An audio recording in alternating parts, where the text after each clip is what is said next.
நாடகம் விடும் நேரம் தான் உச்ச காட்சி நடக்குதம்மா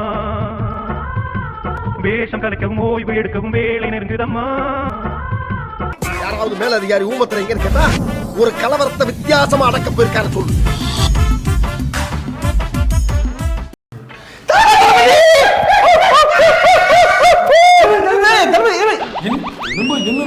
கோலம் தளபதி நீங்க போன மேடையில சொல்லிருந்தீங்கல்ல பெண்கள் எல்லாம் கோலம் போடுங்க அப்படின்ட்டு அதான் போட்டுருக்காங்க எப்படி இருக்கு நம்ம சின்னத்தை வரைய சொன்னா ஜானி சின்ஸோடைய சின்னத்தை வரைஞ்சு வச்சிருக்காங்க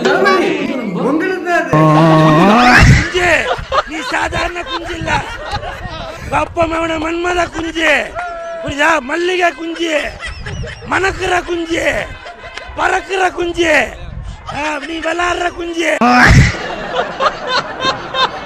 ஐயோ நம்ம சின்ன விசில் தளபதி விசிலா என்னன்பா விசில வரைய சொன்னா புல்லாங்குழல் மாதிரி ஏதோ வரைஞ்சு வச்சிருக்காங்க புல்லாங்குழலின் துளைகள் பார்த்தேன் ஒற்றை நாணயம் திடீர்னு என்ன நடந்துச்சு எது நடக்க வேண்டுமோ அது சரியாக நடத்தப்படவில்லை எல்லாம் பேய் அறிஞ்ச மாதிரி இருக்கீங்க பவானி இட்ஸ் ஓகே அதெல்லாம் சொல்லக்கூடாது பாருங்க கஷ்டப்பட்டு வரைஞ்சிருக்காங்க வாயில வச்சு ஊதுறதுனாலே அவங்க ஒரு மாதிரி நினைச்சிட்டு இது நமக்கு செட் ஆகாதுன்னு நினைக்கிறேன்பா அதனால நம்ம இன்றைய பிரச்சாரத்தை முடிச்சு உடனடியாக பனையூர் தளபதி இது முதல் கோலம் வந்து அலங்கோலமா போயிடுச்சு சரி நண்பா பக்கத்து தெருல சூப்பரா பர்ஃபெக்ட்டா வந்திருக்காங்க நீ எங்களோட வாயே ஆமாமா அவனை கூப்பிடுங்க அவன் வந்தா நம்ம எல்லாரும் துணையா இருக்கும் வாப்பா ஒண்ணா போயிடலாம் ஐயோ அங்கெல்லாம் போட்டதெல்லாம் போட்டபடி அப்படியே கிடைக்கும் கிடந்தானே கிடைக்காது என்ன நீ வாப்பா அப்ப அங்க போலாமா நண்பா வாங்க போவோம் கரெக்டா நண்பா நீ தான் டார்ஜிலிங் பார்த்தே இல்லையா வா சூப்பரா இருக்கும் நீங்க வாங்க தளபதி கான்ஃபிடண்டா இருக்காதீங்க தோல்வி உறுதி சரி வா ஐயா ஒண்ணா போலாம் உங்க தெருவுக்கு வந்துட்டாரு இந்த தெருவுலயும் அங்க பாருங்க கிரியேட்டிவிட்டியை பாருங்க அங்க பாருங்க கொட்டி வச்சிருக்காங்க நண்பா என்ன நண்பா இது ஏதோ வயசானவங்களோடது மாதிரி இருக்கு யார் அவரு எனக்கே அவரை பார்க்கணும் போல இருக்கு விஜய் தளபதி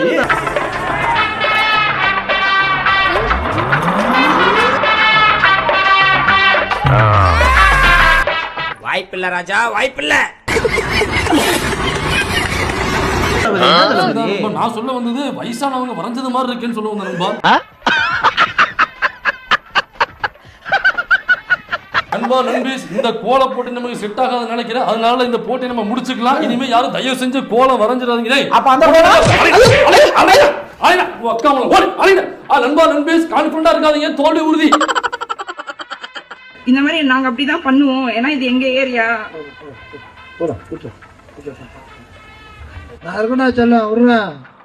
கலந்து பயல ஓ சைஸ் என்ன அவ வயசு என்ன எங்க வச்சிட்டு என்ன வேலை பார்க்கல இது கோயில் நினைச்சா இல்ல கோவம் பீச் நினைச்சா ஓடா சேபஸ் நீ என்னமோ அசால்ட்டா டீசெண்டா இருக்கேன் முடியலாம இருக்கேன் சொட்டையா இருக்கிறேன் ஏதோ பேச நினைச்சிடாத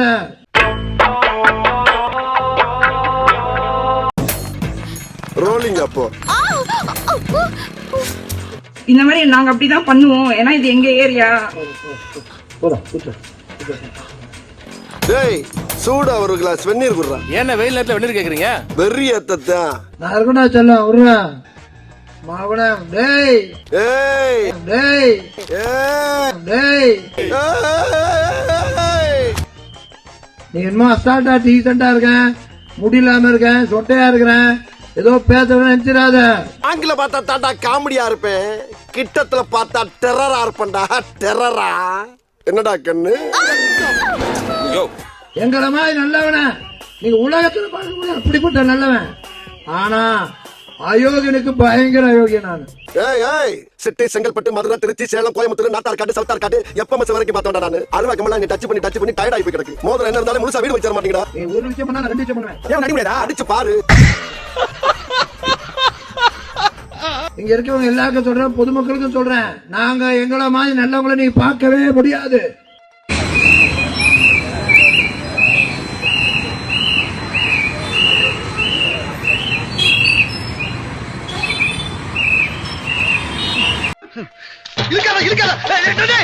காலம் தட்டி விட்டு ஓடுறா என்ன அப்படியே ஃபாலோ பண்ணு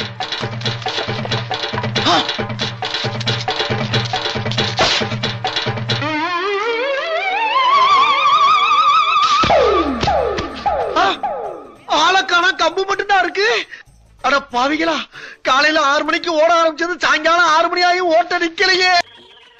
எங்களை மாதிரி நல்லவன நீங்க உலகத்துல பார்க்க முடியாது. அப்படிப்பட்ட நல்லவன். 1 2 3 4 என்னிடம் வராதீர்கள் தம்பிகளே. சரி சரி வகுந்து விடுவேன். சரிங்க சரி. எழுத்தாணியை சங்கிலே குத்தி விடுவேன். செல்லுங்கள் தோழர்களே. சரிங்க சரிங்க. ஓட்டு கிடைக்காதுன்னு மண்டி போட்டான். ஓட்டுக்காக மண்டி போடுவான். அவங்க எதுவும் போடுவாங்க. நல்ல பாட்டு போட்டு திருட்டு பசங்க.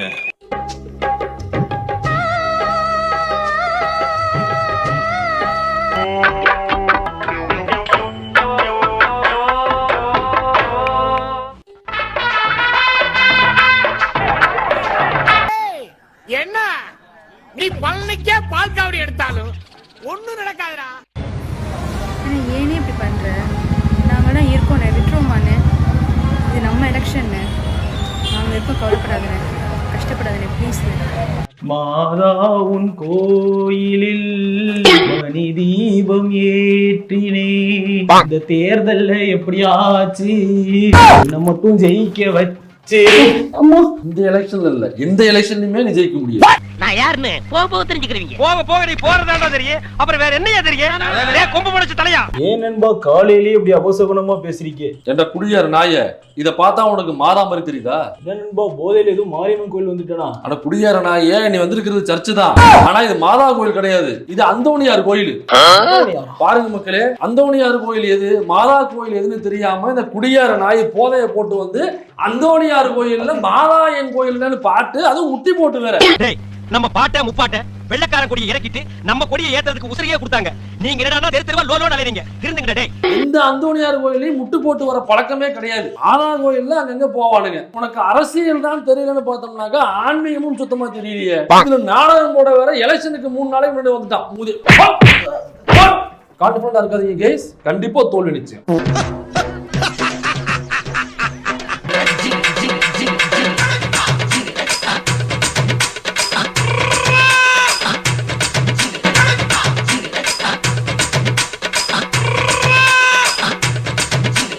காய்ஸ், அவங்க நம்மள மாதிரி நார்மல் பீப்புள் கிடையாது காய்ஸ். சொன்னா புரிஞ்சுங்க ப்ளீஸ். நடிகர் விஜய்க்கு நம்ம எல்லாம் நன்றி சொல்லணும். இவ்வளவு நாள் நம்ம எல்லாம் அறிவார்ந்த சிந்தனை உள்ள ஒரு தமிழக சமூகம்னு எல்லாம் நினைச்சிட்டு இருந்தோம்ல, அது எல்லாம் நம்மளை உலுக்கிட்டே, அது உண்மை இல்லை.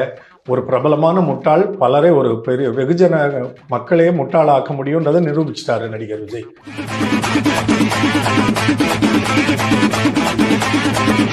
எனக்கு வருத்தம்ப்பா, எனக்கு ரொம்ப வருத்தம். இத்தனை நாள் என் கூட பழகிட்டு இப்படி பண்றீங்க, அசிங்கமா இருக்குடா.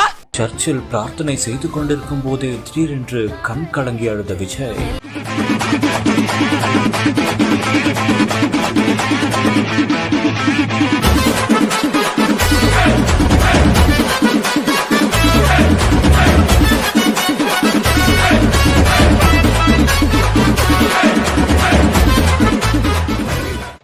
கழுதைகளை செத்து விட்டான். ஓ, குரலி வித்தையா? ஐயா, இவன் பேர் மைக்கேல் ஜாக்சன். அவன் மேடை மேல ஆடுவான், இவன் கூடக்குள்ள தூங்குவான். ஏன் நீ இவ்ளோ கஷ்டப்படுற? ஏன் உன்னை இவ்ளோ வருத்திக்கிற? ஏன் நாங்களும் உனக்கு இல்லையா? நாங்க உனக்கு தூக்கடிக்க மாட்டோமா? கடவுள் கிட்ட தான் போய் கேட்கணுமா? கடவுள் கிட்ட மண்டிட்டு பிரார்த்தனை பண்ற அந்த நேரத்தை பிரச்சாரத்துக்கு போயிருந்தா கூட இவ்வளவு பிரச்சனை இல்லையா? தேர்தல் ஆணைய தேதி அறிவிச்சல இருந்து நீ ரத்தரத்தன்னு போட்டு வச்சிருக்கேனா? நீ இப்படி பெர்ஃபார்ம் பண்ணா கண்டிப்பா உன்னை பார்த்து சிம்பத்தி வந்து இந்த அணில் குஞ்சுகள்லாம் அழுமேன்னு உனக்கு நல்லா தெரியும்னா, தெரிஞ்சுட்டு தானே இப்படி பண்ற. நீ எதுக்கு கவலைப்படாதனா? 23ஆம் தேதியோட பிரச்சனை முடிஞ்சிரும். 4ஆம் தேதி ரிசல்ட் தெரிஞ்சிரும். வானா, இந்த கல அரசியல்லாம் நமக்கு செட் ஆகாதுனா, ஒண்ணு ஒர்க் ஃப்ரம் ஹோம் அரசியல், அப்படி இல்லைன்னா லியோ 2 அப்டேட், இல்லைன்னா பனையூர்லயே படுத்து தூங்கிடலாம்னா. நான் வந்து என் வேலையை பார்த்து நான் போயிடுறேன். நீங்களும் சேஃபா அவங்க வீட்டுக்கு போயிடுங்க.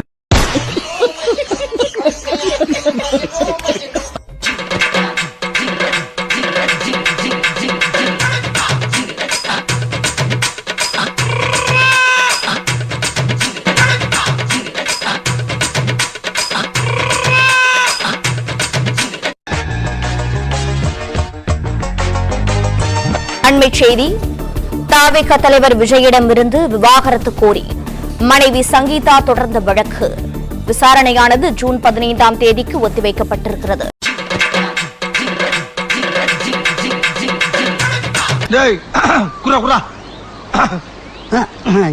கொஞ்சம் கூட அடிப்படை தகுதி இல்லாத ஒரு துறைக்கு வந்து தன்னுடைய இன்னொரு துறை புகழை வைத்து இப்படி மக்களை முட்டாளாக்கி வாங்க நினைக்கிறதும் அதுக்கு பின்னாடி இவங்க ஓடுறதும் நம்மளெல்லாம் வெளிப்படை செய்திருக்கிறது. சார் கொஞ்சம் ஜாக்கிரதை பேசுங்க, நான் ஒரு தேசியவாதி. சார் ஏன் சார் கேவலப்படுத்துறீங்க? இந்த நாட்டை கேவலப்படுத்துறது நீங்களா நானாடா?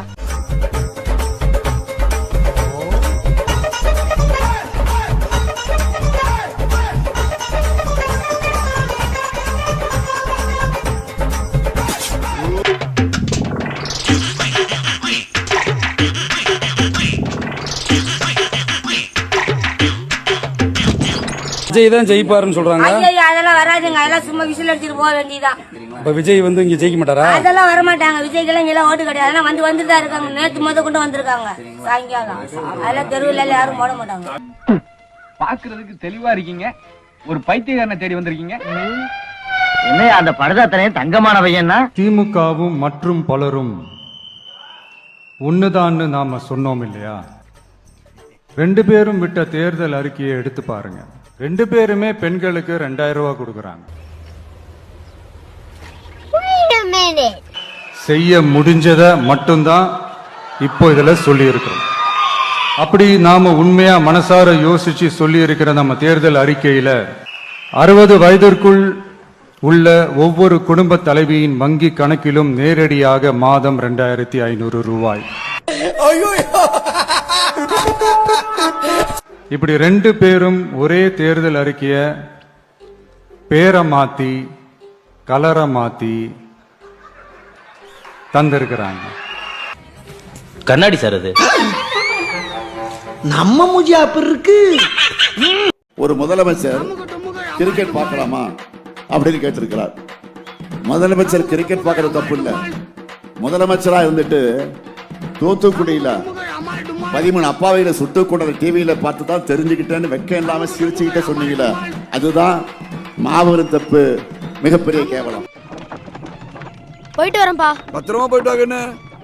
தம்பி, நீ ஏன் ஸ்கூலுக்கு போகுது? உங்க அப்பா கஷ்டப்படுறாரு இல்ல, நீ அவருக்கு ஹெல்ப் பண்ணலாம் இல்ல? எப்பா ரொம்ப நல்லவனே, அதெல்லாம் நீ சொல்லாத. எங்க பிள்ளைங்களை என்ன படிக்க வைக்கணும், என்ன வேலைக்கு போகணும்னு நாங்க முடிவு பண்ணிப்போம், புரியுதா?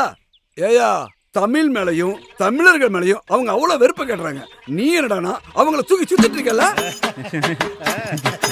நம்மை அடக்க நினைப்பவர்களையும் அவர்களின் அடிமைகளையும் நிராகரிப்போம். வாக்களிப்போம் சுயமரியாதையின் சின்னம் உதயசூரியனுக்கே.